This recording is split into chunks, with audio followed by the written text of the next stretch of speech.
Hey guys, मैं हूं संजीव पांडे और आज हम शुरू करने जा रहे हैं एक नई सीरीज जिसका नाम है टारगेट 95 प्लस। तो सर इसमें ऐसा क्या है कि हम सीधे 95 प्लस ला सकते हैं? सर बिल्कुल ला सकते हैं। ठीक है, जो चाह सकता है वो ला भी सकता है।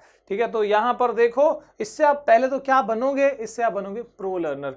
दो मतलब है इसके। एक तो ये है कि आप जो आपका रेगुलर एकेडमिक चल रहा है उससे थोड़ा सा एडवांस आगे पढ़ सकते हो आप। ठीक है, और दूसरी चीज ये है, मतलब हमने बेसिकली अपने क्लास से पहले कर लिया ये सब चीजें। और दूसरा एडवांटेज ये है कि आपको ये एक बेहतर ढंग से सीखोगे।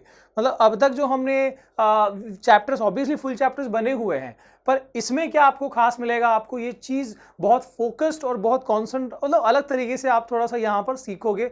बेसिकली मैं आपको जहां पर जो चीज बतानी है वैसे ही एकदम फ्लो में चलेगा, बस आप देखते जाओ। शुरू करते हैं और आप जरूर बताना एट द एंड, या कहीं भी बीच में आपको लगे कि हाँ सर बढ़िया कंटेंट है तो कमेंट में बता देना। और कोई सजेशन हो, कोई कंप्लेंट हो, कोई भी चीज हो तो बता सकते हो। ठीक है, तो हम शुरू करने जा रहे हैं अपनी कहानी इस साल की with a new name, that is target 95 plus and with a bigger M.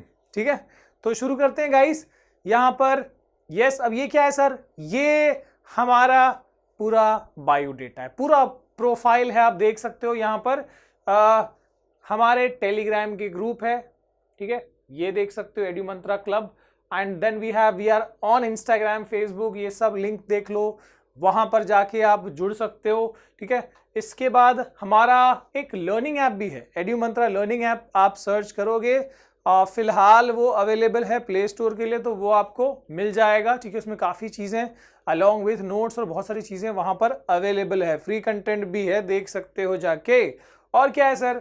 और हमारी एक वेबसाइट है जिसका नाम है sanjeevsir.com। काफ़ी बच्चे ऑलरेडी भारी मात्रा में वहाँ पर जुड़े हुए हैं। ठीक है, और यहाँ पर क्या एक्स्ट्रा होता है सर, है ना? चैप्टर तो यहाँ पर हम पढ़ रहे हैं, एक्स्ट्रा क्या हो रहा है यहाँ पर? आपको वीडियो बुक तो पूरी मिल ही जाएगी। ठीक है, जो भी चीजें हैं यहाँ पर वो सब वीडियो बुक के फॉर्म में आपको मिलेंगी।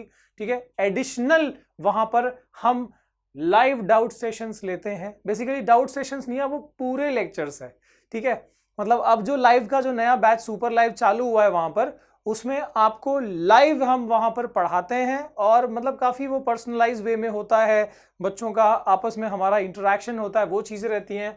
ठीक है, along with that we have live quizzes, mock test। ठीक है, और भी मैं आपको बताऊंगा, कुछ नई चीजें आई हैं वहां पर, ऐड हुई हैं जो यहां पर नहीं मेंशन किया गया। So we have best notes, hand written notes है आपको जो वहां मिल जाएंगे। ऑनलाइन एग्जाम टाइम सपोर्ट, जो आपके एग्जाम के टाइम पे सपोर्ट मिलता है।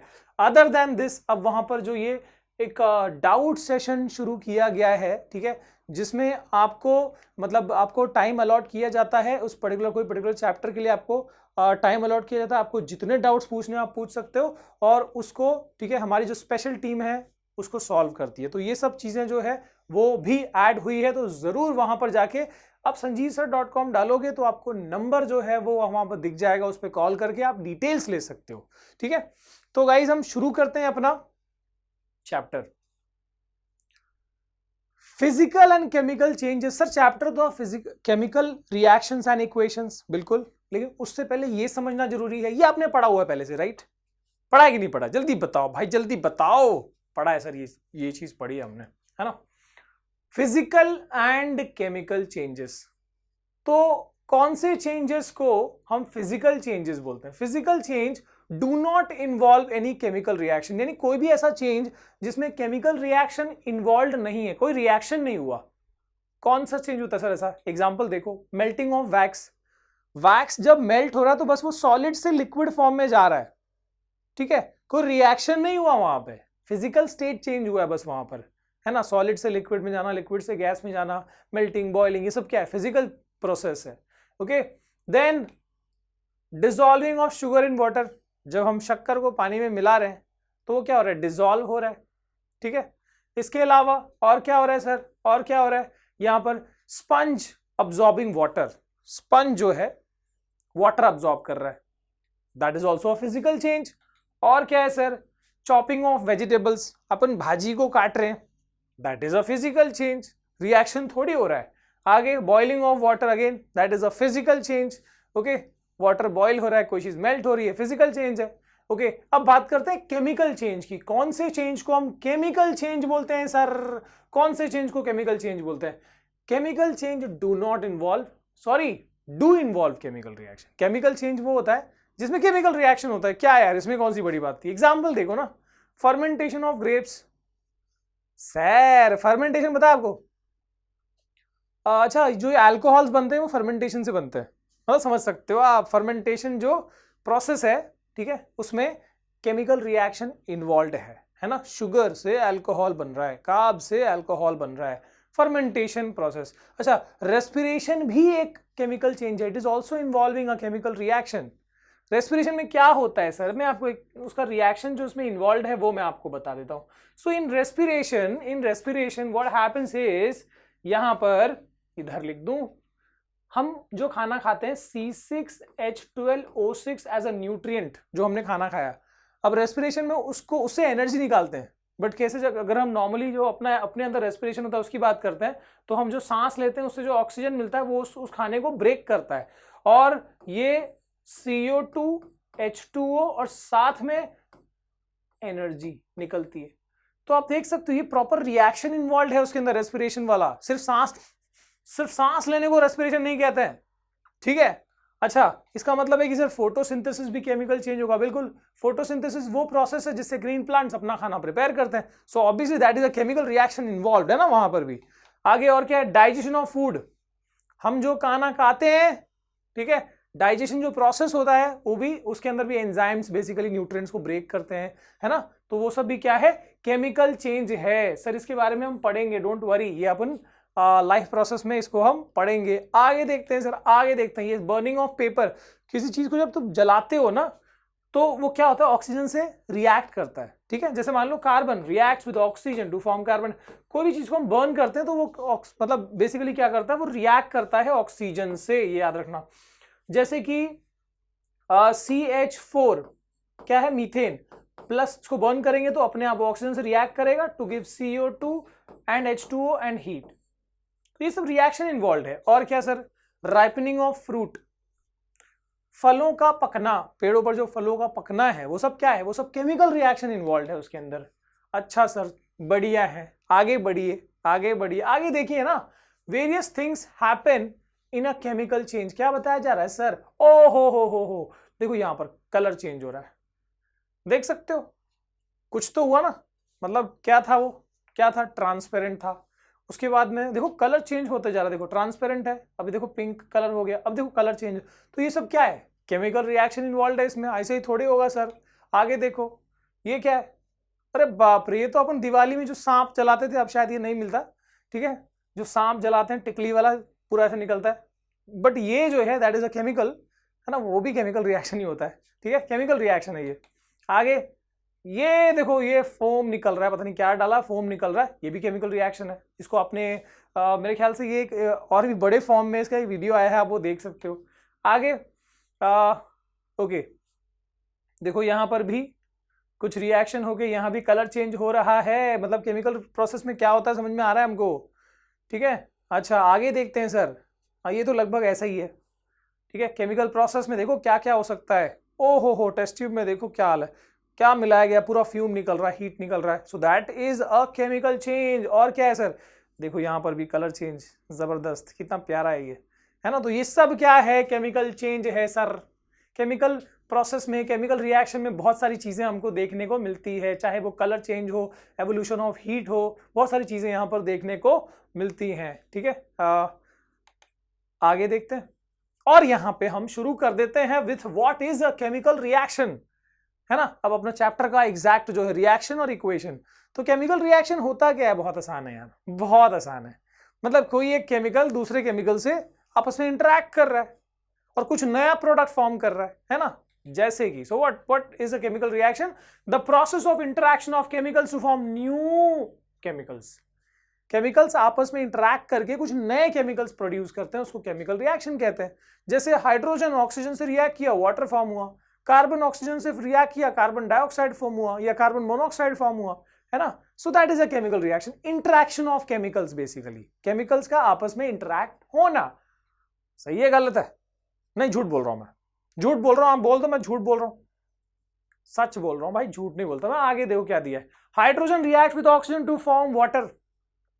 देखो मैं सच बोल रहा था, देखो यहाँ प्रमाण मिल गया आपको। हाइड्रोजन ऑक्सीजन से रिएक्ट करता है, वाटर फॉर्म करता है ना। जैसे कि देखो यहाँ पर हाइड्रोजन, हाइड्रोजन आपको पता है H2 फॉर्म में होता है, तो ये मान लो H है, ये H है, तो H2 हो गया ना डायटोमिक। ये भी अपना H2 है, और ये किससे रिएक्ट कर रहा है, O2 से रिएक्ट कर रहा है, और क्या फॉर्म कर रहा है देखो। सो ये फॉर्म हो रहा है, ये अपना O है, ये और ये H2O, और यहाँ भी देखो ये भी H2O। सो बेसिकली क्यों ये दो एक का क्या कहानी है वो आपने ऑलरेडी पढ़ा है, जो लॉ ऑफ डेफिनाइट प्रोपोर्शन 9 में उसमें देखा है। बट ठीक है, फिलहाल इतना याद रखो, हाइड्रोजन ऑक्सीजन से रिएक्ट करके क्या फॉर्म करता है, वाटर, है ना। That is a chemical reaction, interaction of chemicals to form new compounds, to form new chemicals. Okay, आगे what is a chemical equation. अगर रिएक्शन ये है तो इक्वेशन क्या है। अब देखो इसी को थोड़ा इज्जत में लिखा जा सकता है, ठीक है। इसी को सिंबल्स में लिख के और थोड़ा और सिस्टमैटिक और इंफॉर्मेटिव बनाने के लिए हम यहाँ पर क्या करते हैं, मैथमेटिकली जो उसको लिखते हैं फॉर्मूलाज, केमिकल फॉर्मूलाज यूज करके, उसी मैथमेटिकल रिप्रेजेंटेशन को हम क्या बोलते हैं, केमिकल इक्वेशन। देख लो, सिंबॉलिक या फिर सिंबॉलिक कहो या तो mathematical representation, you can also call it, ज्यादा स्पेसिफिक जाओगे तो इसको मैथमेटिकल रिप्रेजेंटेशन भी कहा जा सकता है। So the mathematical representation of a chemical equation, sorry of a chemical reaction that involve the use of formula and symbols, है ना। उसमें होता क्या है, फॉर्मूला और सिंबल्स का यूज किया जाता है। किसी रिएक्शन को, सिंपल है, किसी रिएक्शन को मैथमेटिकली लिखना। जैसे यहां पर किसी को हम लिख सकते हैं ना, देखो यहां पर किसी को हम क्या लिख सकते हैं, H2 reacting with O2 to give H2O।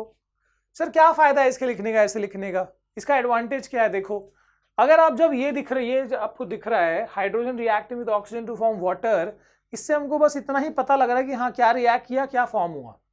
जबकि जब ये देखते हो तो इसमें आपको पता लगता है कि हाइड्रोजन H2 फॉर्म में रिएक्ट किया, ऑक्सीजन O2 स्टेट में रिएक्ट किया, वाटर का फॉर्मूला H2O है। तो यानी केमिकल इक्वेशन हमको ज्यादा बेटर इंफॉर्मेशन दे पाता है। और एडवांटेज क्या है, देखो इतना लंबा लिखने से अच्छा छोटा लिख दिया हमने, मतलब हमने छोटा तो लिखा लेकिन इंफॉर्मेशन बढ़ा दिया कि हाँ क्या क्या फॉर्मूलाज है वो पता लग गए, ठीक है। अच्छा, जो रिएक्ट करता है उसको रिएक्टेंट कहते हैं, जो फॉर्म होता है उसको प्रोडक्ट कहते हैं, ये तो पता ही होगा, पता तो है ना भाई। Very good, thank you, all credit goes to you, ठीक है। तो जो रिएक्ट करता है उसको रिएक्टेंट कहते हैं, जो फाइनली फॉर्म हुआ उसको प्रोडक्ट कहते हैं।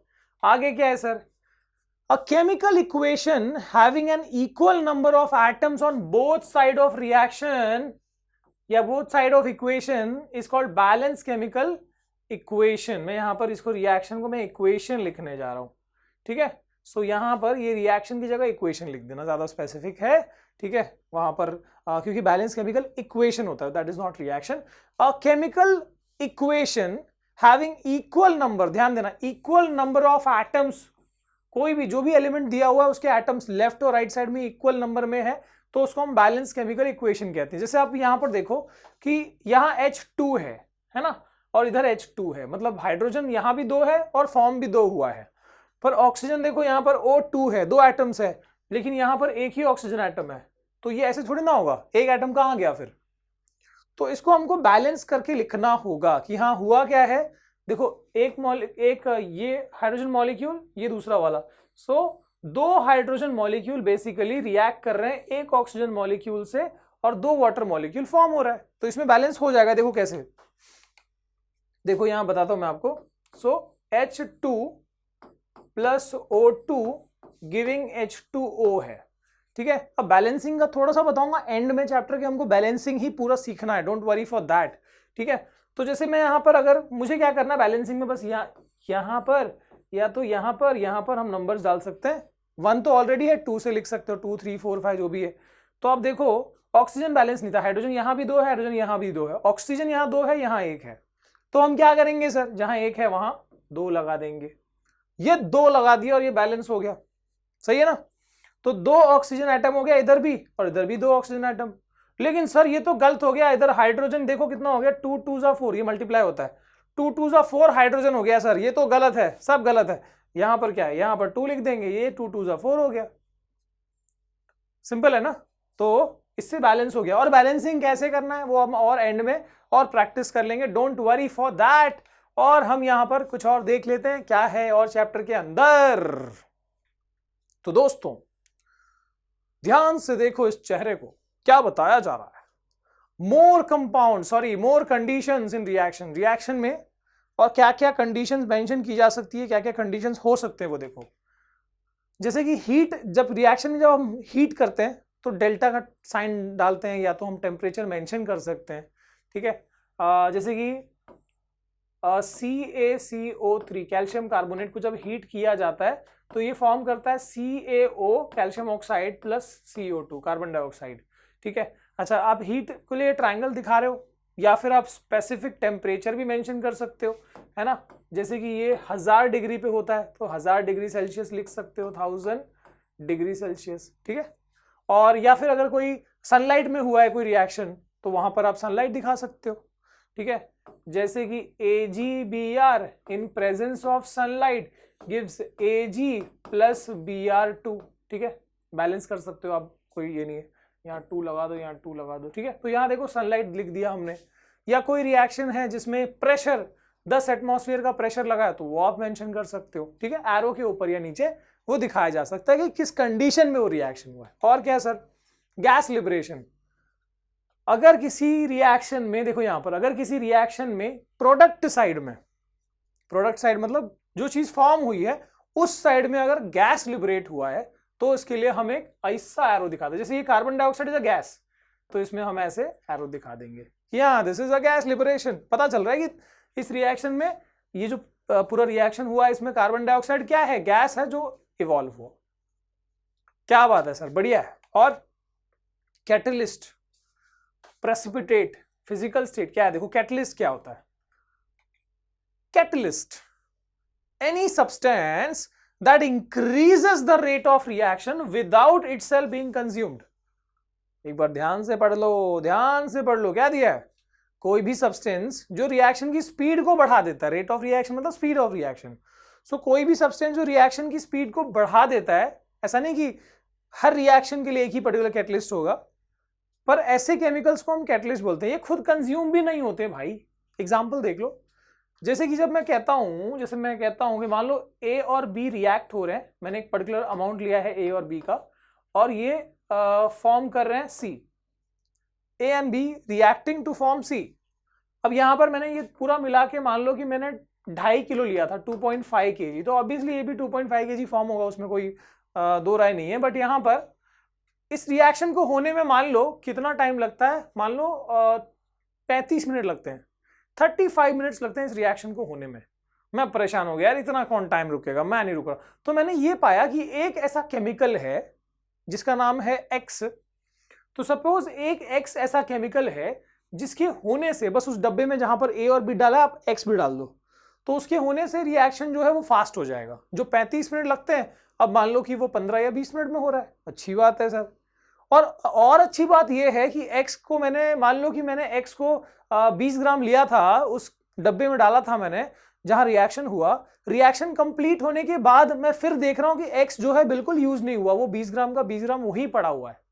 तो उसको हम क्या बोलते हैं, कैटलिस्ट बोलते हैं, कि जो खुद बिना कंज्यूम हुए रिएक्शन को खाली फास्ट करता है। तो उसको कहां लिखेंगे, हम ऐसे लिखेंगे कि A and B in the presence of X give C। ठीक है, X क्या है, कैटलिस्ट है जो रिएक्शन को फास्ट करने के लिए यूज हुआ, खुद वहां पर कंज्यूम नहीं हुआ। जितना मैंने डाला था रिएक्शन होने के बाद उतना मैंने X वापस निकाल लिया। आ गई बात समझ में, इसको कैटलिस्ट कहते हैं। ठीक है, अच्छा इसकी मतलब इसमें भी ना और भी चीजें होती है, जैसे कि 10th के बाद आप पढ़ोगे कि कुछ ऐसे केमिकल्स होते हैं जो रिएक्शन को स्लो डाउन भी करते हैं, दे आर कॉल्ड पॉइजन्स। तो वो हमको अभी नहीं पढ़ना। वैसे आगे क्या है सर, आगे है precipitation reaction produce insoluble salts. हाँ जी, क्या है ये प्रेसिपिटेशन रिएक्शन? उन रिएक्शंस को कहते हैं जिसमें प्रेसिपिटेट फॉर्म होता है। और प्रेसिपिटेट क्या होता है, इनसोल्यूबल सॉल्ट। एग्जाम्पल देखते हैं सर, बेटर है। एग्जाम्पल ये है कि ये है लेड नाइट्रेट, PbNO3 ट्वाइस मतलब लेड नाइट्रेट। और ये लेड नाइट्रेट रिएक्ट करता है सोडियम आयोडाइड के साथ। एंड देखो यहां पर क्या हुआ, ये जो आयोडीन है वो लेड के साथ भाग गया और जो सोडियम है वो नाइट्रेट के साथ भाग गया। ठीक है, तो आप देख सकते हो क्या क्या फॉर्म हुआ, लेड आयोडाइड फॉर्म हुआ और सोडियम नाइट्रेट फॉर्म हुआ। अब देखो ये एक्वस फॉर्म में है, एक्वस नहीं मतलब डिसॉल्व फॉर्म में है, जबकि ये सॉलिड फॉर्म में है और जो डिसॉल्व नहीं हो पाया। तो ये यानी कि डिसॉल्व नहीं हो पाया मतलब क्या, इनसॉल्युबल है। तो ये इनसॉल्युबल पार्टिकल्स क्या होंगे, ऐसे डब्बे में ऐसे नीचे की तरफ धीरे धीरे वो जमा होंगे, नीचे की तरफ जा रहे एकदम निराश होकर नीचे की तरफ, इसलिए हम यहाँ पर ऐसे नीचे की तरफ एरो दिखा देंगे। ठीक है, तो जहां भी कुछ प्रेसिपिटेट फॉर्म हुआ आप वहां पर, क्योंकि वो पार्टिकल्स नीचे की तरफ, गैस में हम ऊपर की तरफ दिखा रहे हैं क्योंकि वो ऊपर इवॉल्व होता है, ये इनसॉल्युबल पार्टिकल नीचे जमा होगा, सेटल होगा, इसलिए हम इसको नीचे की तरफ का एरो दिखाते हैं। जैसे मान लो A + B giving C + D, और अगर मान लो D प्रेसिपिटेट है तो मैं या तो नीचे ब्रैकेट में PPT लिख दूं प्रेसिपिटेट, या तो डाउन हेड एरो ऐसे दिखा देता हूं। तो अप हेड एरो का मतलब है gas evolve on the product hand side, और यहां पर भी डाउन हेड एरो कब दिखाते हैं, जब इनसॉल्युबल सॉलिड पार्टिकल यानी प्रेसिपिटेट फॉर्म होता है। This is a very important question again कि व्हाट इज प्रेसिपिटेशन रिएक्शन। तो प्रेसिपिटेशन रिएक्शन वो होता है सर जी, प्रेसिपिटेशन रिएक्शन वो होता है जिसमें प्रेसिपिटेट फॉर्म होता है। प्रेसिपिटेट क्या, insoluble salt, sorry insoluble solid या सॉल्ट फॉर्म हो। ठीक है, ओके। इसके बाद क्या है, इसके बाद है फिजिकल स्टेट्स। फिजिकल स्टेट्स भी हम मेंशन कर सकते हैं रिएक्शन को और इंफॉर्मेटिव या इक्वेशन को और इंफॉर्मेटिव बनाने के लिए। जैसे यहां पर देखो, carbon + oxygen giving carbon dioxide, carbon solid form में है, ऑक्सीजन गैस फॉर्म में है, सब ब्रैकेट में नीचे की तरफ दिखा रहे हैं हम, ये गैस फॉर्म में है। ठीक है, liquid sorry solid, liquid, aqueous, देखो कितने स्टेट दिखाए जाते हैं, या तो सॉलिड या तो लिक्विड, ठीक है, या तो गैस या तो एक्वस। एक्वस मतलब dissolved in water, dissolved in water तो एक्वस। तो ऐसे 4 फिजिकल स्टेट्स ऐसे ब्रैकेट में नीचे सबस्क्रिप्ट में दिखाए जा सकते हैं। ठीक है, तो ये तो हो गया अपना पूरा जो हमने कि कोई रिएक्शन को कितना इंफॉर्मेटिव बनाया जा सकता है। ओके, अच्छी बात है, आगे देखते हैं। यस, अब यहां पर ये बहुत जरूरी चीज है, तो थोड़ा सा मैं पानी पी लेता हूं पहले और आपको इसको बता देता हूं। 4 टाइप्स ऑफ केमिकल रिएक्शंस, पता है तो कमेंट करके बताओ पॉज करके, तब तक मैं पानी पी रहा हूं।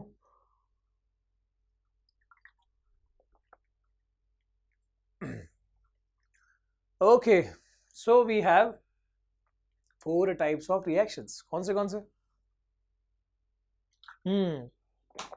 यस, सही बोला आपने, सुन लिया मैंने, एकदम बढ़िया समीर, बिल्कुल सही बोला आपने। ठीक है, आगे बढ़ते हैं। 4 टाइप्स ऑफ रिएक्शंस में कौन सा है सर? ये 4 है, combination reaction, decomposition reaction, displacement reaction, double displacement reaction. नाम से ही समझ में आ रहा है कॉम्बिनेशन में क्या होता होगा, कंबाइन होते होंगे यार। मतलब आप कितने भी रिएक्टेंट ले लो, 2, 3, 4, 5, कितने भी रिएक्टेंट ले लो, इसमें सारे कंबाइन होकर एक सिंगल प्रोडक्ट फॉर्म होगा। ठीक है, इसको हम बोलते हैं कॉम्बिनेशन रिएक्शन। जैसे कि मान लो, कुछ भी एग्जांपल तो हम ले ही सकते हैं।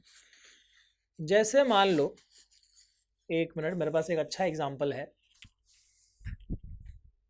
कि मैंने 2 केमिकल्स लिए, केमिकल 1, केमिकल 2, और ये दोनों केमिकल्स को मैं कंबाइन करने जा रहा हूं, और ये डब्बे में रखा और डब्बे से निकला, देखो ये फाइनली एक प्रोडक्ट फॉर्म हो गया। ठीक है, सो कॉम्बिनेशन रिएक्शन में क्या होता है, कॉम्बिनेशन रिएक्शन में 2 या 2 से ज्यादा रिएक्टेंट्स कंबाइन करके सिंगल प्रोडक्ट फॉर्म करते हैं।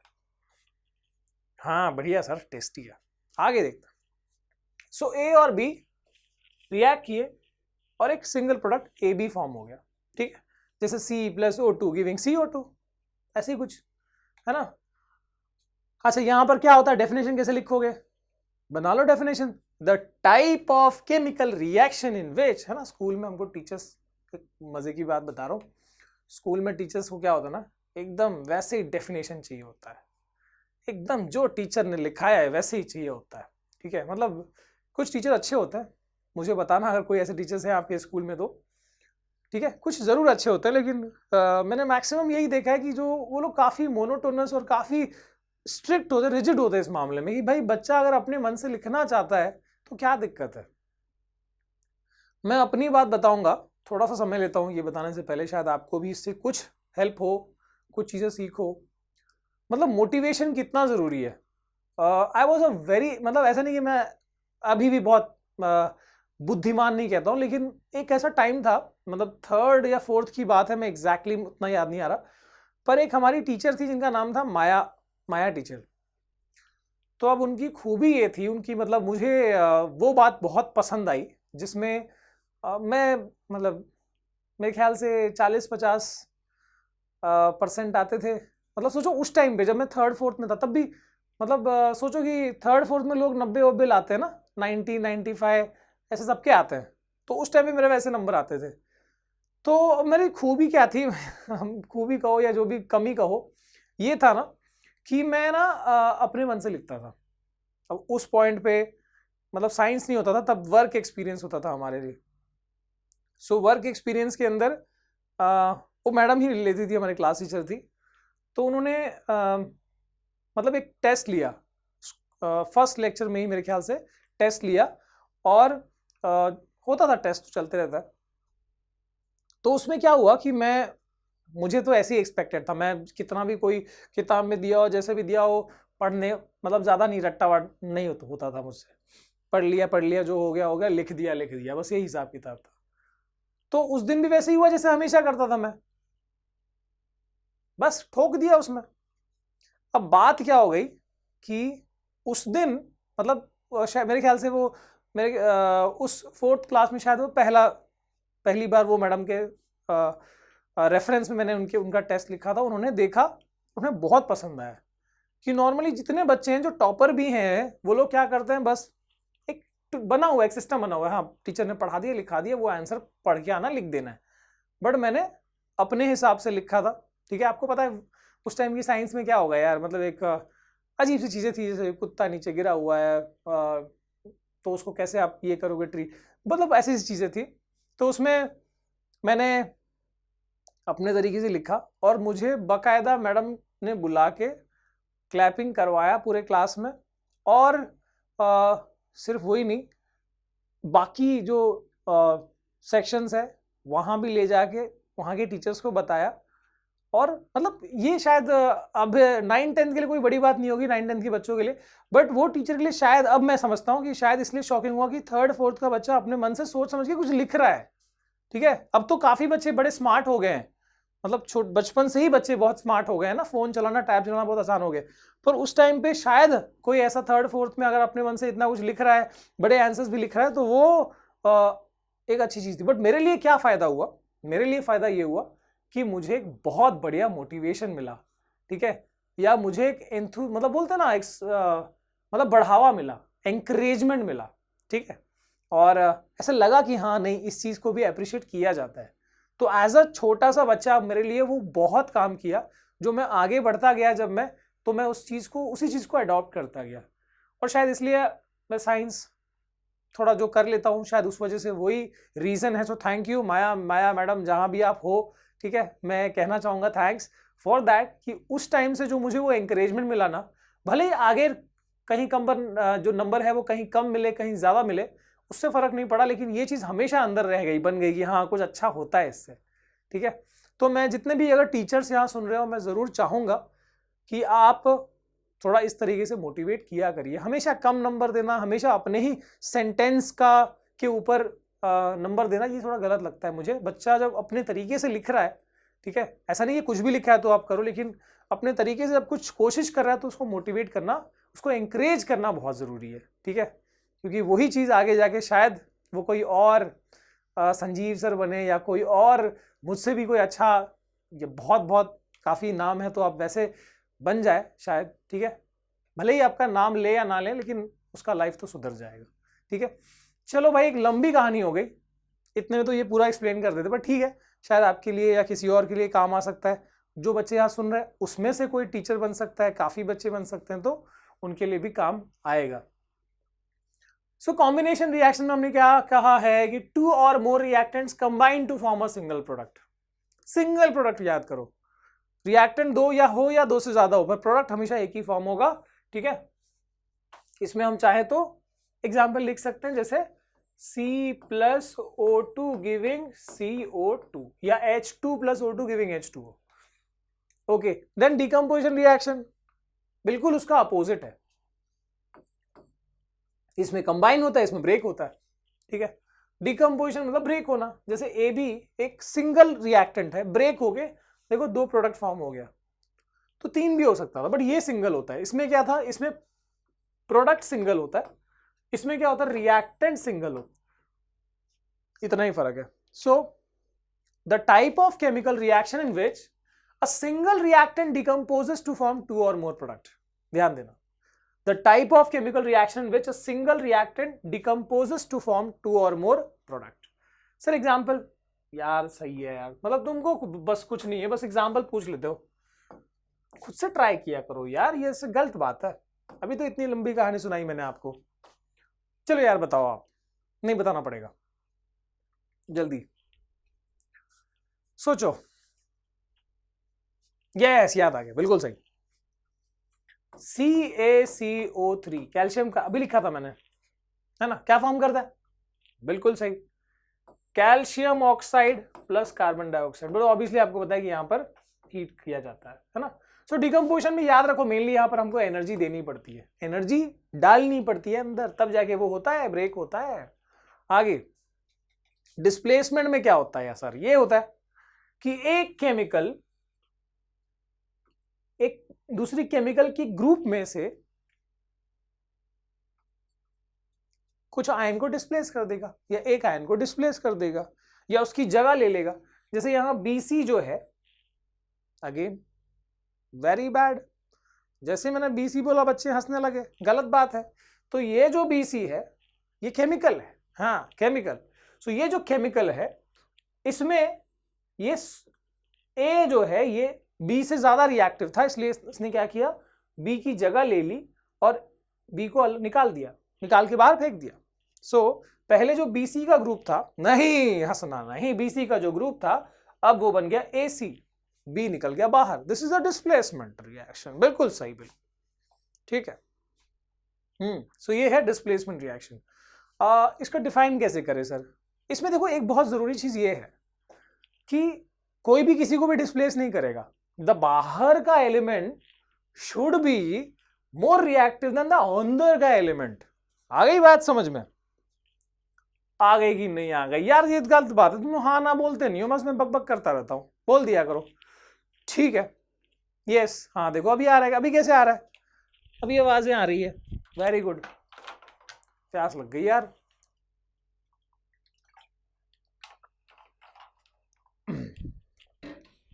यस, सो ये जो है बाहर का एलिमेंट अंदर के एलिमेंट से ज्यादा रिएक्टिव होना चाहिए, यानी कि यहां पर ये रिएक्शन कब हो पाया, जब A जो है A was more reactive than B, तभी होगा। सर इसका डेफिनेशन क्या होगा, बिल्कुल बना सकते हो, the type of chemical reaction in which a more reactive element displaces the less reactive element, the more reactive element displaces the less reactive element from its compound.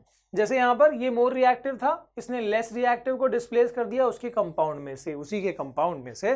So this is displacement reaction. For example I can write zinc plus copper sulphate CuSO4, since zinc is more reactive than copper, तो इसने इसको displace कर दिया, copper को निकाल फेंक दिया, copper बेचारा अकेला बैठ के रूठ के रो रहा है, और यहां पर ये फॉर्म हो गया जिंक सल्फेट ZnSO4। आ गई बात समझ में, आई कि नहीं है, जल्दी बताओ कमेंट करके। सर्दी हो गई भाई, बड़ी सर्दी की बात है। आगे देखते, तो ये देख लो आप। अच्छा इसमें सर हमको कुछ याद रखना है क्या, इसमें बस इतना फिलहाल याद रखो, मेटल्स नॉन मेटल्स में आप सीख जाओगे, फिलहाल याद रखो zinc more reactive than iron more reactive than copper. तो अगर कोई रिएक्शन हुआ, मान लो अगर यहां पर जिंक की जगह आयरन भी होता तब भी ये रिएक्शन होता, बिकॉज आयरन भी कॉपर से ज्यादा रिएक्टिव है, ठीक है। सो यहां पर जिंक जो है वो क्या है, आयरन से ज्यादा रिएक्टिव है, तो यानी कि अगर आपके पास होगा जिंक प्लस आयरन सल्फेट तब भी वो रिएक्शन होगा, ये इसको डिस्प्लेस कर देगा, या फिर आयरन प्लस कॉपर सल्फेट तब भी ये रिएक्शन होगा क्योंकि आयरन कॉपर से ज्यादा रिएक्टिव है। लेकिन अगर ऐसा हो, मान लो कि आपके पास है जिंक सल्फेट और इसको आप रिएक्ट करने चले FeSO4 से, तो रिएक्शन होगा क्या? नहीं होगा। या आप इसको रिएक्ट करने चले, सॉरी Fe से रिएक्ट कर रहे हो, या इसको आप कॉपर से रिएक्ट कर रहे हो जिंक सल्फेट को, तो भी होगा क्या? नहीं होगा, बिकॉज ये लोग अंदर वाले मेटल से कम रिएक्टिव है ना, ज्यादा होंगे तब डिस्प्लेस होगा, ये तो कम रिएक्टिव है। ओके सर, बात समझ में आ गई, आगे बढ़ो। डबल डिस्प्लेसमेंट, डबल डिस्प्लेसमेंट में यही चीज होती है, 2 बार होती है ना। मतलब अगर ए ने बी की जगह ली तो बी ए की जगह ले लेगा। देखो कैसे, ये देखो ऐसे कि ये वाले आयन ने इसको इसकी जगह ले ली, तो बी ने ए की जगह ले ली, है ना। तो म्यूचुअल एक्सचेंज हो गया, जो पहले डी ए के साथ था अब जो है डी बी के साथ हो गया, जो सी बी के साथ था अब सी ए के साथ हो गया। ये होता है डबल डिस्प्लेसमेंट। तो यहां पर हुआ क्या? एक्सचेंज ऑफ आयंस, या ज्यादा स्पेसिफिक कहो तो म्यूचुअल एक्सचेंज ऑफ आयंस। देखो ये टेक्निकल टर्म है, अभी मैंने आपको जो आज सीख दी है उसमें ये भी ऐड कर लेना कि जब हम अपने वर्ड्स में लिखने की बात करते हैं तो इसका ये मतलब नहीं होता कि आप सारा पूरा अपने लैंग्वेज में लिख दोगे या सब कुछ अपने ही तरीके से लिख दोगे, ठीक है। कुछ टर्म्स होते हैं जो टेक्निकल होते हैं, बस ओन वर्ड्स में लिखने में यही याद रखो कि टेक्निकल टर्म्स को यूज कर लिया करो, काम हो जाता है। देखो बना लेते कैसे। The type of chemical reaction in which mutual exchange of ions take place are double displacement reactions.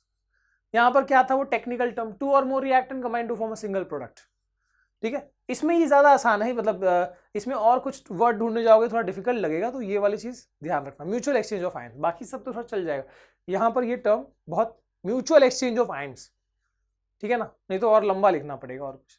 Okay, so that is double displacement reaction. अगर ये डबल डिस्प्लेसमेंट एग्जांपल क्या है इसका? अरे कोई ना एग्जांपल तो मैं आपको बता दूंगा, वो है अलबेला मदनैनो वाला NaOH, उसकी दीवानी ब्रजगीहर बाला, वो किसना है? वाह किसना है? ये देखो इसकी जगह ले ली और ये इसके साथ आ गया, तो दिस इज फॉर्मिंग NaCl। हाँ किसना है, और HOH को क्या बोलते हैं? H2। Mutual exchange of ions हो गया, काम हो गया, तबाही कर दी हमने। वाह, ताली हो जाए भाई, ताली हो जाए, एक मस्त ताली थाली जो भी है। आगे बढ़ते हैं। Types of reactions.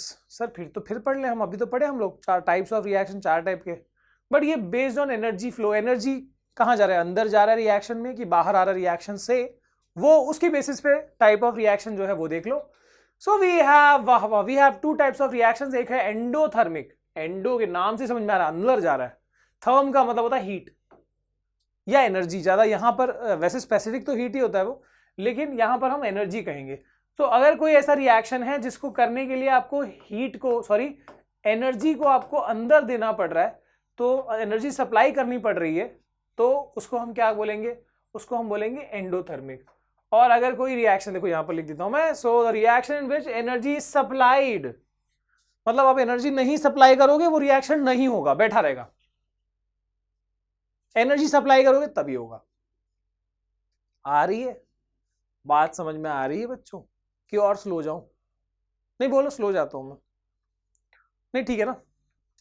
ओके, तो यहां पर एक्सोथर्मिक, सच चल क्यों रहा है ये? लाल पे लाल थोड़ी चलता है, पागल है बावला है, ठीक है। तो एक्सोथर्मिक का मतलब क्या?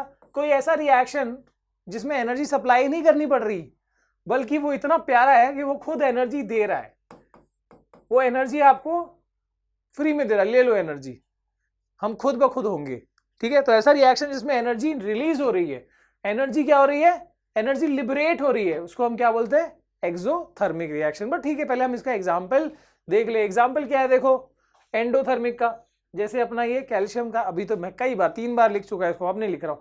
कैल्शियम कार्बोनेट ऑन हीटिंग, है ना, यहां पर हीट एनर्जी सप्लाई करनी पड़ी, और ये कैल्शियम ऑक्साइड और कार्बन डाइऑक्साइड गैस फॉर्म कर रहा है, ठीक है। फोटोसिंथेसिस भी एंडोथर्मिक होता है, फोटोसिंथेसिस भी एंडोथर्मिक होता है, वहां पर सनलाइट लगती है ना, सुना होगा आपने।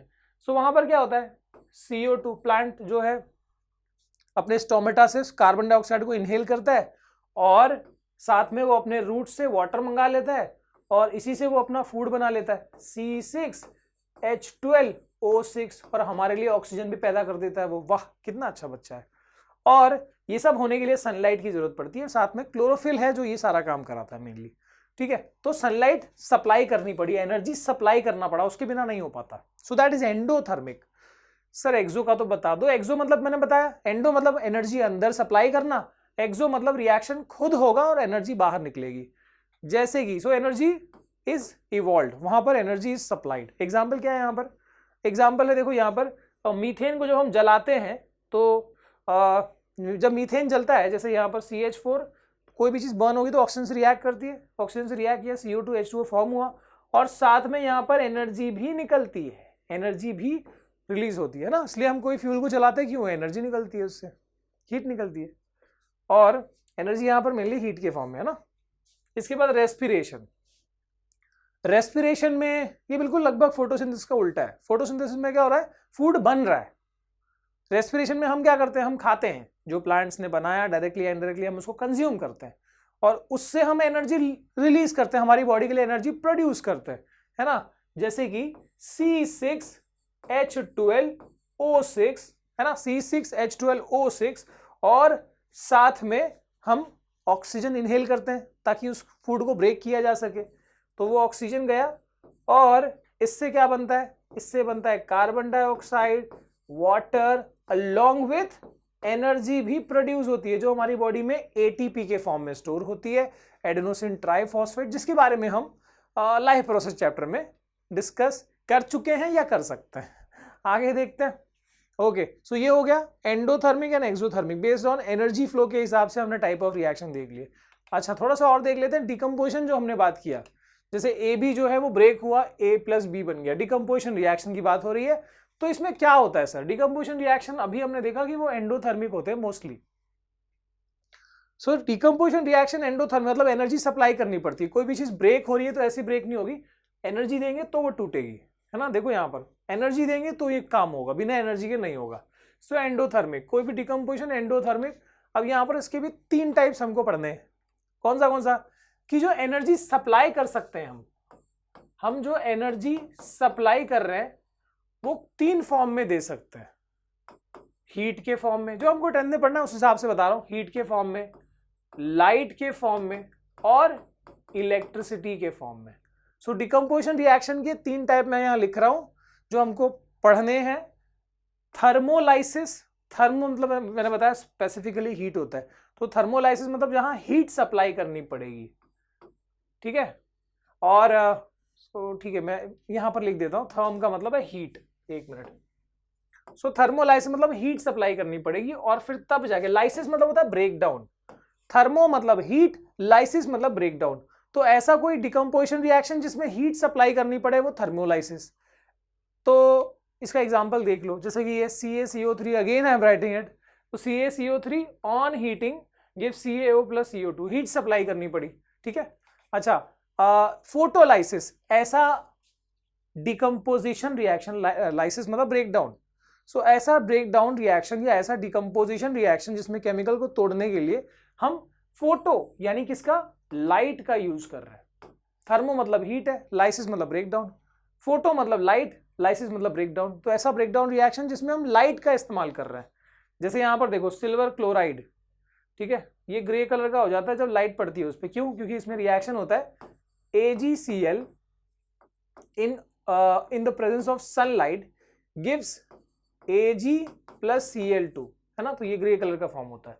तो आप यहां पर देख सकते हो सनलाइट में ये ब्रेक डाउन हुई है। सो दैट इज फोटोलाइसिस। आगे सर, आगे देखते हैं इलेक्ट्रोलाइसिस। इलेक्ट्रो का मतलब इलेक्ट्रिसिटी, लाइसिस मतलब ब्रेक डाउन। तो जो इलेक्ट्रिसिटी के प्रेजेंस में जो केमिकल को अगर हम ब्रेक कर रहे हैं तो उसको इलेक्ट्रोलाइसिस कह सकते हैं। जैसे वाटर की इलेक्ट्रोलाइसिस में, वाटर यानी H2O में जब हम इलेक्ट्रिसिटी पास करते हैं, है ना, ये प्रोसेस करके, तो यहां पर H2 + O2 फॉर्म होता है। तो ये जो वाटर का ब्रेकडाउन है ये इलेक्ट्रिसिटी के प्रेजेंस में हुआ। सो that is electrolysis. So simple. आगे देखते हैं बच्चा लोग, ठीक है। सो डिकम्पोजिशन रिएक्शन यानी जो एंडोथर्मिक रिएक्शन है, इसके 3 टाइप हमने देखे, थर्मोलाइसिस, फोटोलाइसिस, इलेक्ट्रोलाइसिस, ठीक है। आगे देखो redox reaction. Redox, sir ये क्या है? लाल बैल? नहीं। रेड ऑक्स रिएक्शन ये वो रिएक्शन होता है जिसमें दो प्रोसेस इन्वॉल्व है, एक रिडक्शन दूसरा ऑक्सीडेशन। ठीक है, रेड आया रिडक्शन वर्ड से, ऑक्स आया ऑक्सीडेशन वर्ड से। सो रेडॉक्स इसलिए एक साथ जोड़ा गया है बिकॉज ये दोनों प्रोसेस एक साथ होते हैं। ठीक है, एक ही रिएक्शन में जहां रिडक्शन हुआ है, ठीक है, ऐसे रिएक्शन में जिसमें अगर रिडक्शन हुआ है तो दूसरी जगह पे उसी रिएक्शन में कहीं ना कहीं ऑक्सीडेशन भी हुआ होगा। अच्छा, तो ऑक्सीडेशन क्या होता है पहले तो ये देखते हैं हम। ऑक्सीडेशन नाम से ही समझ में आ रहा है, ऑक्सीडेशन यानी ऑक्सीजन को ऐड करना, किसी जगह पे ऑक्सीजन को ऐड करना। फिर से हम अपना एग्जांपल लेते हैं, मान लो ये केमिकल है, दिस इज ऑक्सीजन। तो अगर इस केमिकल में ये ऑक्सीजन ऐड हो गया तो इसको हम क्या बोलेंगे, ऑक्सीडेशन। व्हाट इज दैट, ये ऑक्सीडेशन है। This is a chemical, this is oxygen, ये ऑक्सीजन मैंने यहां पर ऐसे ऐड कर दिया तो ये क्या हो गया, ये प्रोसेस ऑक्सीडेशन हो गया। रिडक्शन इसका एकदम अपोजिट है, मैं आगे बताऊंगा। रिडक्शन का मतलब क्या है, किसी केमिकल से ऑक्सीजन को निकाल लेना। देखो, ऑक्सीडेशन मतलब एडिशन ऑफ ऑक्सीजन और रिडक्शन का मतलब है रिमूवल ऑफ ऑक्सीजन, बस ऐसे याद रख लो। सो बड़ा काम आ रहा है बेटा तू आगे।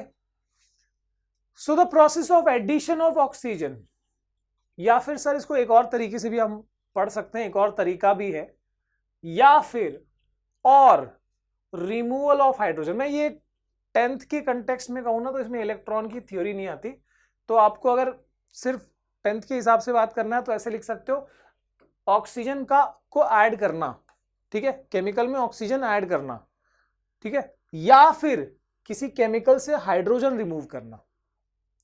ठीक है, तो ये दो कॉन्टेक्स्ट में है, ऑक्सीजन के कॉन्टेक्स्ट में भी और हाइड्रोजन के कॉन्टेक्स्ट में भी।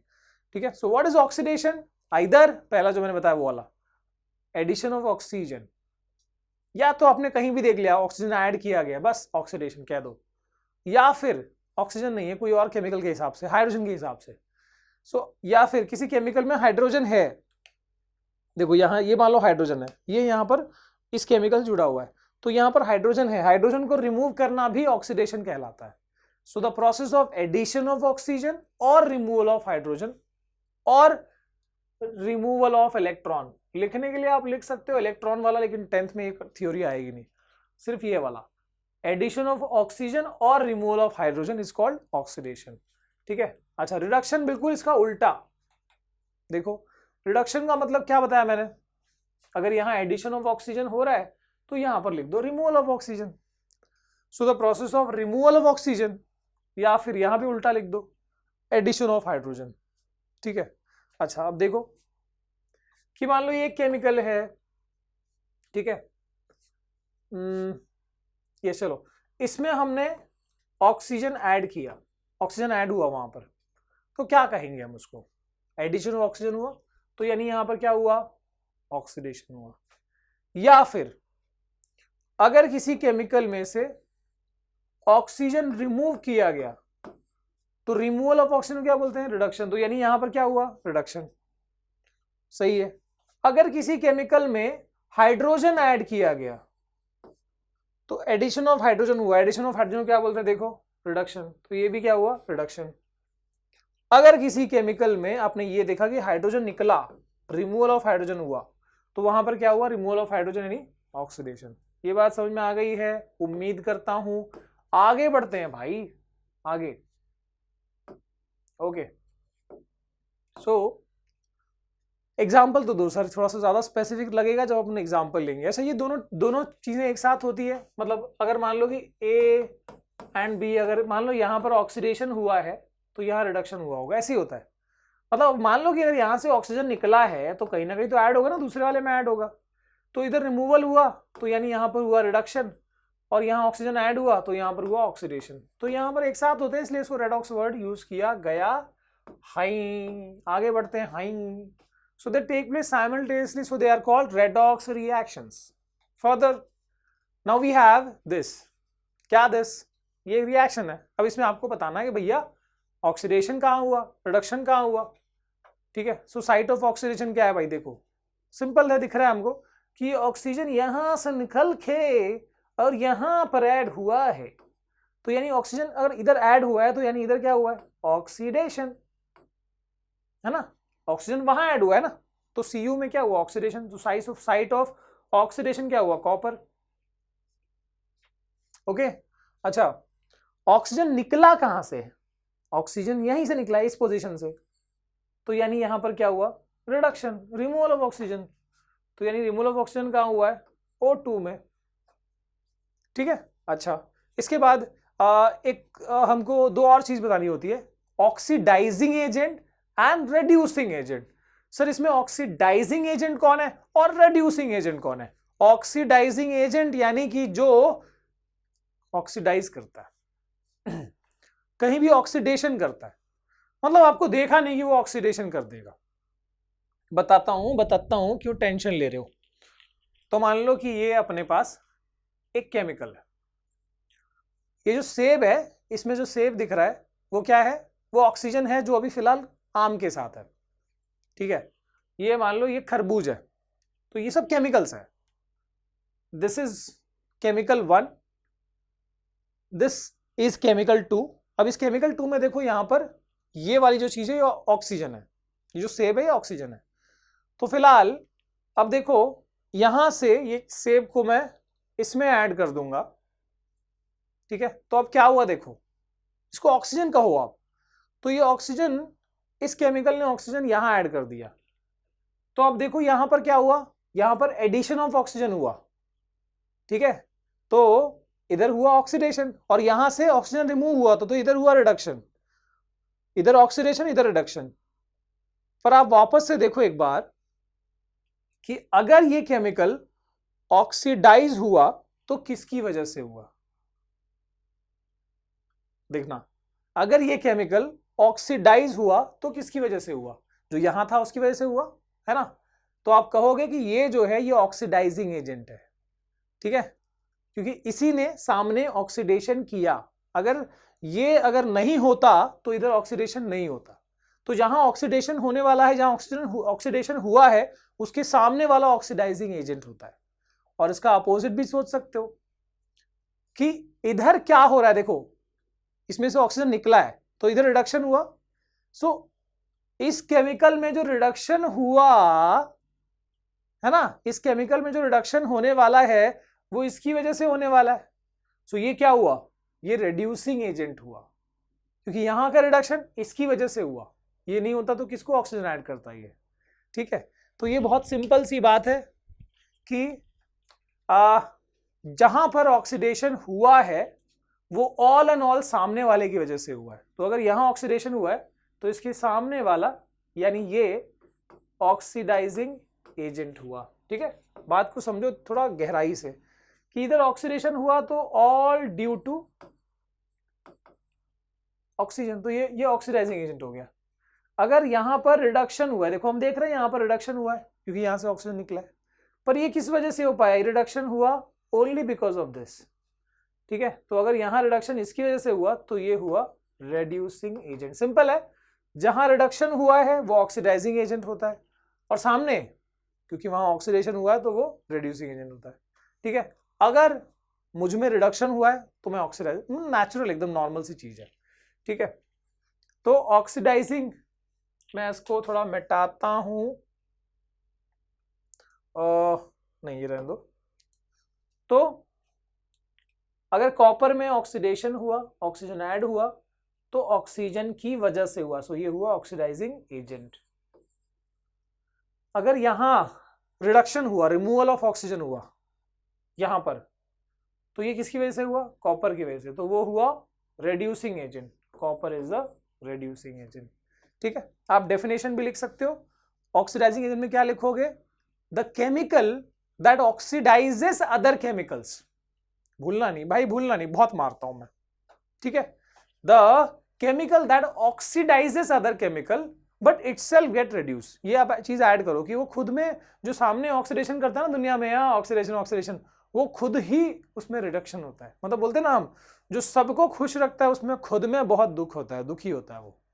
जोड़ दो कुछ भी, साइंस में कोई भी चीज लिंक कोई भी जोड़ दिया करो, है ना, कुछ भी। सो जो सबको ऑक्सीडाइज करता फिरे, जो ऑक्सीडाइजिंग एजेंट हो, उसमें खुद में रिडक्शन होता है। देखो ना यहां पर ये ऑक्सीडाइजिंग एजेंट था, ऑक्सीजन इज ऑक्सीडाइजिंग एजेंट, पर इसमें खुद में क्या हुआ, रिडक्शन हुआ, है ना। So the chemical that oxidises other chemical, the chemical that oxidises other chemical but itself get reduced, इसको हम बोलते हैं ऑक्सीडाइजिंग एजेंट। और रिडक्शन रिड्यूसिंग एजेंट क्या होता है, उल्टा लिख दो, the chemical that reduces other chemical, देखो यहां रिडक्शन हुआ, कॉपर ने किया, so the chemical that reduces other chemical but itself get oxidise, खुद में क्या हुआ, ऑक्सीडेशन हुआ, उसको हम बोलते हैं रेड्यूसिंग एजेंट। डेफिनेशन भी बन गया। और क्या सर यहां बताना है, ये वाला आप बताओगे। अब देखो ये ऑक्सीजन के कॉन्टेक्स्ट में था, ये हाइड्रोजन के कॉन्टेक्स्ट में, थोड़ा डिफरेंस है। तो आपका जो भी आंसर है वो देखो, चारों का आंसर है ना, वो सब लेफ्ट में रिएक्टेंट साइड से लिखना होता है, यहां से कोई लेना देना नहीं है, ठीक है।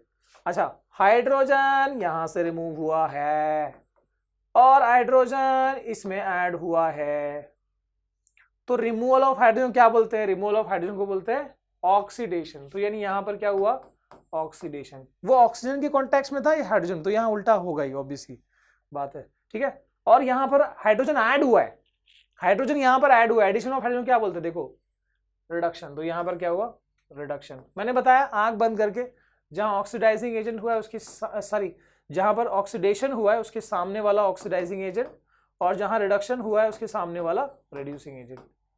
सो ये है site of oxidation and this is reducing agent, ये है site of reduction and this is oxidising agent, ठीक है, मैंने ही बता दिया। चलो करोजन, करोजन क्या होता है सर, बहुत सिंपल बात है, बहुत सिंपल बात है भाई। करोजन का मतलब मेटल्स बहुत रिएक्टिव होते हैं, अगर आपको पता हो, ठीक है। तो मेटल्स के सरफेस के ऊपर जब आप नया लाते हो, मेटल के साथ चमचमाता है, कोई भी मेटल की चीज हो, बर्तन हो, कोई भी चीज हो, नया कितना शाइनी होता है। और लेकिन यूज करते करते या कुछ टाइम बाद उसमें देखो जंग लगना शुरू होता है या कुछ ऐसी चीजें हो जाती है, मतलब मेटल क्योंकि रिएक्टिव है तो एटमॉस्फेयर के केमिकल्स उसको ऑक्सीडाइज करना शुरू करते हैं, ठीक है। याद रखना ऑक्सीडेशन, यहां भी मेटल्स के ऊपर सरफेस पे ऑक्सीडेशन शुरू होता है, कौन करता है, एटमॉस्फेयर के जो केमिकल्स है। इस प्रोसेस को हम करोजन कहते हैं।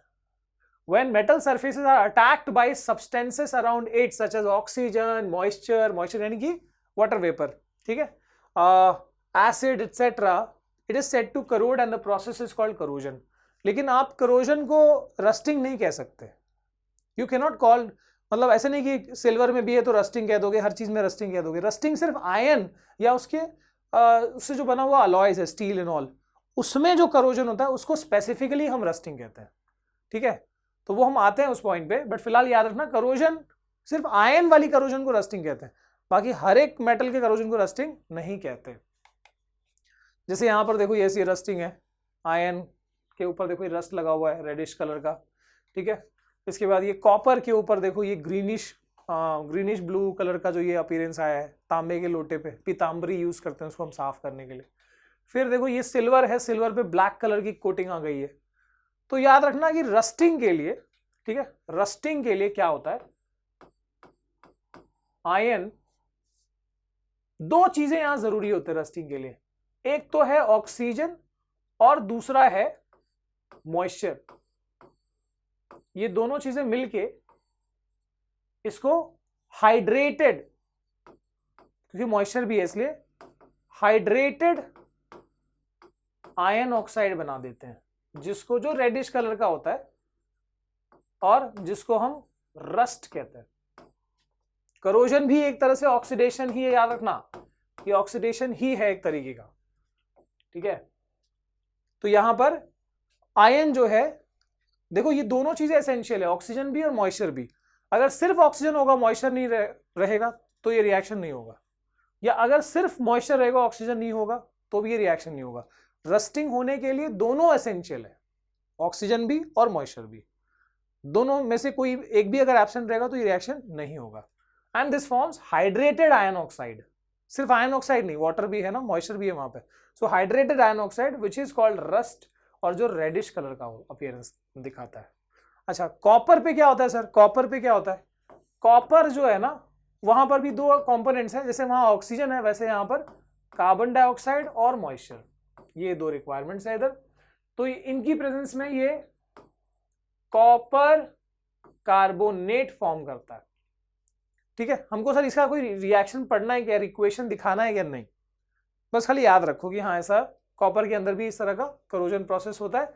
और ये ब्लूइश ग्रीन, जो ये ब्लूइश ग्रीन कलर का जो ये फाइनली फॉर्म हुआ है, ये वही उसके ऊपर का रिजल्ट है।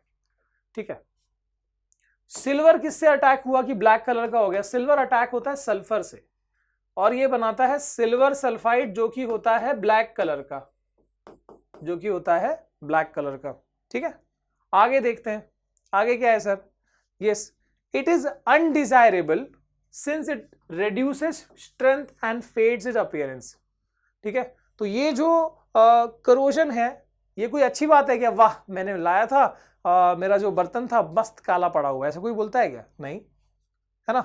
तो यहां पर ये जो है ये अनडिजायरेबल है, कोई एक्सपेक्ट नहीं करता। इससे क्या होता है? इससे अपीयरेंस लुक्स तो खराब होते ही है, साथ में उसका स्ट्रेंथ भी कमजोर होता है ना, वीक होता है वो। तो करोजन कोई भी एक्सपेक्ट नहीं करता, तो इससे बचना पड़ेगा, करोजन से बचाना होगा हमारे मेटल्स को। कैसे बचाएंगे? तो इसके लिए अलग अलग तरीके हैं भाई, अलग अलग तरीके हैं। जैसे पेंटिंग करना हुआ, है ना, पेंट करना हुआ, या फिर हम ऑयलिंग करते हैं, ग्रीसिंग करते हैं मेटल की पार्ट्स में, है ना, फैन में, जो भी चीजें हैं। इसके बाद और भी हैं, गैल्वेनाइजेशन, एनोडाइजिंग, अलॉइंग, वो सब हम पढ़ेंगे मेटल्स नॉन मेटल्स चैप्टर में, वहां थोड़ा डिटेल है। ठीक है, अच्छा, ये भी क्या है sir? This is also oxidation. Corrosion भी क्या है? ऑक्सीडेशन प्रोसेस है, ये मैंने बता दिया। आगे देखते हैं रैंसिडिटी। सर ये रैंसिडिटी क्या होता है? What is this rancidity? The taste and odour, यानी स्मेल। ठीक है, किसका? Food material containing fat and oil, fat और ऑयल। ठीक है, ऐसा कोई भी फूड मटेरियल जिसमें फैट और ऑयल बेस हो, जैसे ग्राउंडनट हो गया, चिप्स हो गया, ठीक है, ड्राई फ्रूट्स हो गए, तो उनमें क्या होता है? उनका जो टेस्ट और स्मेल है वो बदल जाता है, वो खराब हो जाता है, स्पॉइल हो जाता है। कब? जब उसको खुला छोड़ दिया जाता है काफी टाइम के लिए हवा में। ठीक है, सो कोई भी ऑयल या फैट बेस्ड जो फूड आर्टिकल्स है उसको खुला नहीं छोड़ोगे। अगर वैसा करोगे तो भाई वो कुछ दिनों में, कुछ हफ्तों में उसका जो टेस्ट है, उसका जो स्मेल है वो चेंज हो जाएगा, और इसी को रैंसिडिटी कहते हैं, कोई भी ऑयल बेस्ड फूड का खराब होना। ठीक है, पता नहीं इसको हिंदी में क्या बोलते हैं, नम हो जाना या सील जाना, पता नहीं, जो भी कुछ टर्म है उसके लिए। ठीक है, देखो यहाँ पर अगर ग्राउंड नट को, शेंगदाना को आपने, या कैशू नट को, कोई भी चीज को रख दिया काफी टाइम तक, तो उसका टेस्ट खराब हो जाता है, मजा नहीं आता फिर वो, है ना। फ्रेश ड्राई फ्रूट को खाओ और वो जब ऐसे रैंसिड हो जाए तो उसका टेस्ट खराब हो जाता है। अच्छा, ये चिप्स भी देखो, काफी टाइम तक खुला रख दो, उसका टेस्ट खराब हो जाएगा क्योंकि वो रैंसिड हो जाता है। It is caused by oxidation. यहां भी करोजन की तरह यहां भी क्या है? ऑक्सीडेशन प्रोसेस से ही हुआ है। एटमॉस्फेरिक केमिकल्स ने इसको भी ऑक्सीडाइज कर दिया, अटैक कर दिया। ठीक है, तो यानी किस तरह से ऑक्सीडेशन को हम बचा सकते हैं? तो यहां पर देखो प्रिवेंशन क्या दिया है, बाय एडिंग एंटीऑक्सीडेंट, ऐसे केमिकल्स जो एंटीऑक्सीडेंट्स हैं, जैसे कि नाइट्रोजन गैस। आपको पता होगा कि चिप्स की पैकेट में नाइट्रोजन गैस भरा होता है, पता है ना, लेज में चिप्स कम होती है, गैस ज्यादा होता है ना। तो यहां पर वो गैस कौन सा होता है? कोई भी चिप्स की पैकेट देखते हो, मतलब उसमें गैस भरा होता है, तो क्यों भरा होता है? वो हवा नहीं होता नॉर्मल, वो नाइट्रोजन होता है, क्योंकि नाइट्रोजन क्या है? बहुत ही इनर्ट, बहुत ही कम रिएक्टिव है, और दूसरे वो केमिकल्स को रिएक्ट होने भी नहीं देगा। So it is acting as antioxidants. तो हमको एंटीऑक्सीडेंट से उन फूड मटेरियल्स को पैक करना होता है। Storing in air tight container, air tight vessel में भी आप रख के उसको रैंसिड होने से बचा सकते हो, और ये तो मैंने बता ही दिया। ठीक है, अब यहां पर हम बैलेंसिंग देखते हैं, balancing the chemical equations. Sir यहां पर देखते हैं कि ये H2 है, F2 है, गिविंग HF। बहुत सिंपल है, देखो बैलेंसिंग में लेफ्ट और राइट साइड में एलिमेंट्स को बराबर करने हैं। यहां पर देखो ये 2 है, हाइड्रोजन यहां एक ही है, तो मैंने बताया करना क्या है, आपको इनिशियल जो हर एक केमिकल का इनिशियल जो नंबर है वो चेंज करना है, नंबर ऑफ मॉलिक्यूल्स। वैसे यहाँ पर 1 है, हाइड्रोजन यहाँ पर 2 है, यहाँ 1 है, तो I write 2 here, that's simple as that. तो अगर मैंने हाइड्रोजन 2 लिख दिया, फ्लोरीन भी यहाँ पर देखो 2 हो गया, और यहाँ पर तो फ्लोरीन 2 है ही already.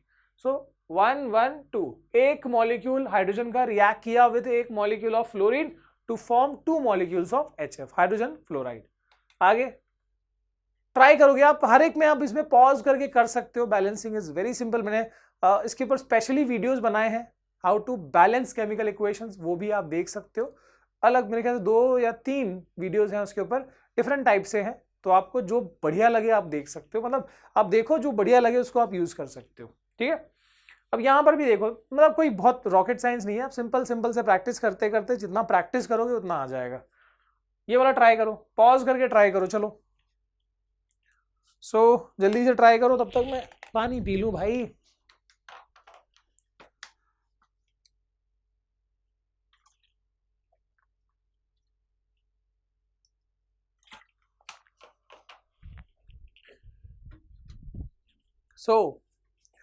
We have copper plus oxygen giving CuO।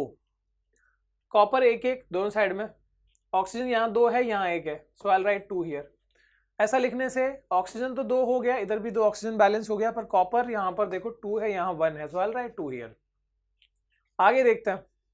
Now we have carbon plus oxygen giving carbon dioxide. Carbon plus oxygen giving carbon dioxide, तो क्या करें, कैसे करें? ये ऑलरेडी बैलेंस है, ज्यादा दिमाग मत लगाओ। कार्बन 1 है, कार्बन 1 है, ऑक्सीजन 2 है, ऑक्सीजन 2 है, सो दिस इज बैलेंस्ड, ठीक है। आगे H2 plus O2 giving H2O, ये तो हमने किया था ना। 2 हाइड्रोजन है, 2 हाइड्रोजन, हाइड्रोजन बैलेंस है, ऑक्सीजन 2 है यहाँ 1 है, आई विल राइट 2 हियर। हाइड्रोजन कितना हो गया, 2 2 4, यहाँ पे 2 लिख देंगे, 2 2 4, देखो बैलेंस हो गया। 4 hydrogen 4 hydrogen, 2 oxygen 2 oxygen.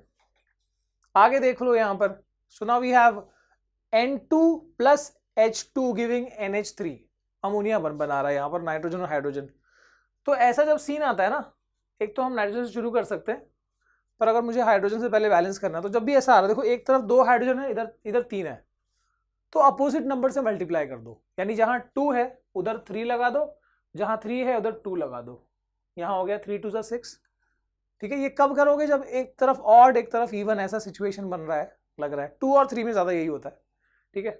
So hydrogen यहाँ पर भी 3 2 6 हो गया, यहाँ भी 2 3 6 हो गया। नाइट्रोजन कितना है, 2, इधर भी है 2, बैलेंस्ड।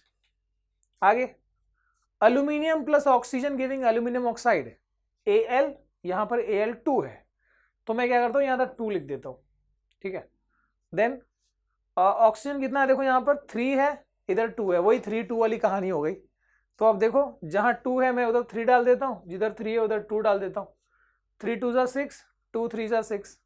अल्यूमिनियम कितना हो गया, 2 2 4, तो मुझे यहाँ पर क्या करना होगा, मुझे यहाँ पर 4 लिखना होगा, ये हो गया अपना 4, हो गया बैलेंस, ठीक है। Then we have Fe2O3 plus C gives Fe plus CO2। क्या होगा, कैसे होगा सर? तो पहले हम ना यहाँ पर यस वही O का कहानी देख रहे हैं कि इधर 2 है इधर 3 है, कर लेते हैं बैलेंस, ठीक है। वैसे हम ऑक्सीजन को एंड में करते हैं, बट कोई नहीं, आपको आएगा तो कर पाओगे। तो मैं देख रहा हूँ इधर 3 है इधर 2 है, और कहीं एक्स्ट्रा ऑक्सीजन किसी और पोजीशन पे नहीं है, तो फिर मैं यहाँ पर क्या करता हूँ, आई एम राइटिंग 2 हियर, और इधर मैं 3 लिख दिया, है ना। तो ऑक्सीजन इधर कितना हो गया, 2 3 6, और यहाँ पर 3 2 6 हो गया। उसके बाद बाकी एलिमेंट्स का देखते हैं।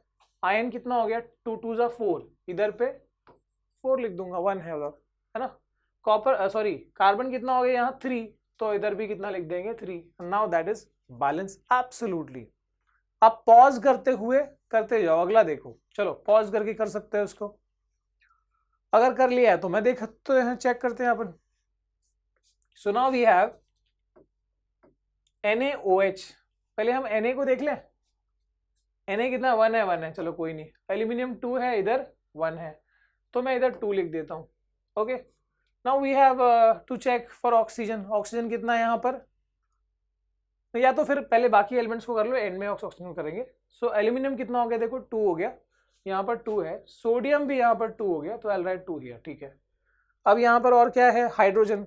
हाइड्रोजन यहाँ पर देखते हैं 2, और इधर भी कितना है 2, ओके।